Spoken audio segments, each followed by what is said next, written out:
बिस्मिल्लाहिर्रहमानिर्रहीम, अस्सलाम वालेकुम। मैं हूँ डॉक्टर सबा ज़ताश बुखारी, एक दफ़ा फिर आपके साथ। तो जनाब मेरी यूट्यूब फैमिली सारी ठीक ठाक से होगी and thank you so much for supporting the channel. और आज हम 1.2 के पे जो है सेल होते होते होते 1.66 तक पहुँच रहे हैं, तो थैंक यू सो मच। तो जनाब इसके लिए आप सबका जो है वो बेहद शुक्रिया।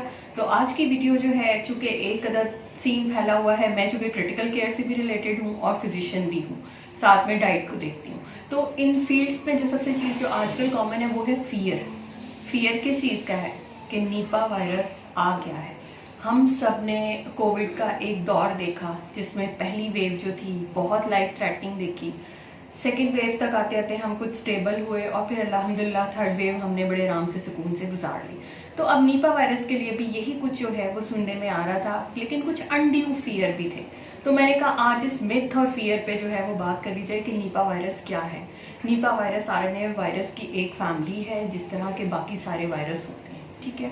पहली चीज़ तो ये सोचें कि वायरस इसका ओरिजिन क्या है। ओरिजिन जो है इसका वो है बैट्स एंड पिग्स, ठीक है। यानी हमारे यहाँ ये दोनों चीज़ें बहुत कम है, तो एक तरह से डायरेक्टली हम भी ये रिलेटेड नहीं है, ठीक है। ना हमारे यहाँ पिग फार्मिंग होती है, यानी कि खुदा ना खास्ता कोई सुअर का इधर उधर कोई गोश्त इस्तेमाल होता है, ना इस तरह के फॉर्म्स हैं जहाँ ये हो सके, ठीक है। ना हमारे यहाँ ऐसे दरख्तों या ऐसे जंगल है जहाँ पे चिमगादड़े बहुत ज़्यादा हों। तो ये दोनों सूरतें हमारे यहाँ नहीं है, इसलिए अनड्यूली किसी भी फियर में जाने की फ़िलहाल अभी ज़रूरत नहीं है। ट्रांसमिट हो जाता है, ट्रांसमिट कैसे होता है? ह्यूमन टू ह्यूमन ट्रांसमिट है, सिक्रीशन से ट्रांसमिशन है, सर्फेसेस से ट्रांसमिशन है। यानी जैसे कोविड था उसका आप ये दूसरा वेरिएंट मतलब एक तरह का समझ लें कि उससे मिलती जुलती चीज़ है। तो जो प्रिकॉशंस आपने उसमें ली थी वही प्रिकॉशंस इसके लिए हैं, ठीक है। अब ये है कि हमारे यहाँ फैलने के चांसेस क्या हैं।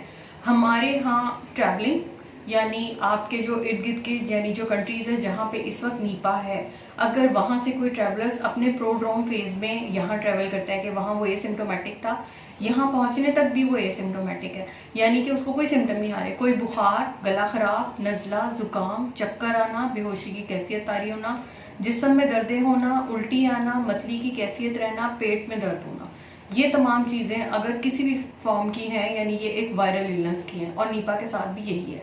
तो अगर इस तरह के किसी सिम्टम्स के साथ कोई ट्रैवलर आता है यानी मुसाफिर आता है और उसको फिलहाल कोई सिम्टम नहीं है और आप उससे उसी तरह बगैर प्रिकॉशंस के आप मिलते हैं या करते हैं, उसकी फेज ख़त्म होती है और वो उस वक्त वायरस शेडिंग वाली फेज पे था और आप वो एक्वायर कर लेते हैं, तो अब उसकी फेज शुरू हो जाएगी और आपका प्रोड्रोम शुरू हो जाएगा, यानी कि आप प्री सिम्टोमेटिक फेज पे चले जाएंगे, नहीं अभी आपके सिम्टम शुरू नहीं हुए।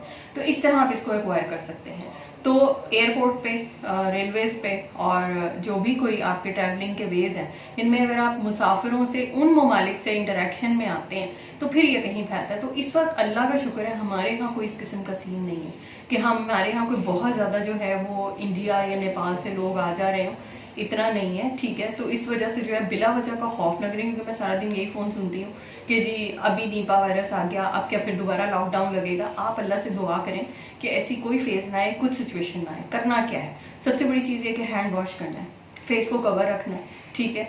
छींकते हुए खांसते हुए मुंह के ऊपर अपना लाजमी तौर पे टिश्यू, रुमाल जो भी आपके पास है, नहीं तो हाथ, इसको ज़रूर रखें, ठीक है। अपनी सिक्रीशंस को अपने तक रखिए, दुनिया में स्प्रेड ना करें, ठीक है। पहली चीज़ ये हो गई। घर से बाहर आते जाते दोनों सूरतों में हैंड वॉश करें। छोटा सैनिटाइज़र हमेशा अपने पास रखें, अगर कहीं ऐसी सिचुएशन है तो फौरी तौर पे कर लें, ठीक है। ओवर क्राउडेड जगहों के ऊपर जाना है तो अवॉइड करें, अगर ज़रूरत पड़ती है तो मास्क का इस्तेमाल करें। इससे ज़्यादा की और कोई प्रिकॉशंस नहीं है। अभी फ़िलहाल वैक्सीनेशन नहीं है और फिलहाल टेस्ट भी जो है वो सिर्फ PCR का है, जो कि अभी हमारे पास ज़रा लेस लाइकली है, ठीक है। रिसर्च बेस पे हो तो हो, कमर्शियल किट्स अवेलेबल नहीं है, ठीक है। उसके बाद आ जाता है इम्यूनिटी बूस्ट। करना क्या है, सबसे पहले खुराक बहुत अच्छी लेनी है, प्रोटीन्स का इस्तेमाल बहुत अच्छा लें, सूप्स, हॉट लिक्विड्स, और उसके साथ जो है जितनी आप अंडा, मुर्गी, मछली, उसके साथ जो है nuts, protein, legumes, vitamin C जिसके अंदर जो है वो आपका आ जाता है, कैरेट भी आ जाती है, लेमन आ जाता है, किन्नू आ जाता है, माल्टा आ जाता है, ये तमाम चीज़ें अगर आप किसी भी फॉर्म में लेना चाहें तो आप वो ले सकते हैं। उसके साथ है विटामिन D, आपने लाजमी तौर पे अपना ऑप्टिमाइज रखना है, खुराक को बैलेंस रखना है, बिला वजह ठंडी खट्टी चीज़ें खा के गला ख़राब नहीं करना और उसके बाद खौफ में मुब्तला नहीं होना कि जी हमें निपा हो गया। तो इसलिए अपने आप खौफ से इम्यूनिटी कम होती है। तो सब चीज़ों को यह है कि अपनी प्रिकॉशन ज़रूर लें, लेकिन हर चीज़ को अल्लाह पे छोड़ें अच्छा, एक चीज़ इसमें मैं और ऐड करती चलूँ कि प्रिकॉशंस जो आपने लेनी है ना, उनमें ये है कि सब्जियों और फलों को हमेशा धो के इस्तेमाल करें। कोई भी फल या वो जिसको आपको लगे कि किसी जानवर या किसी परिंदे ने उसको मुँह मारा हुआ है या उसको खाया हुआ है, उन वाली चीज़ों को खाने से अवॉइड करें। और जो भी आपके जो क्वेश्चंस हैं, आप मज़ीद इस वीडियो के नीचे जो है वो कमेंट करके बता सकते हैं।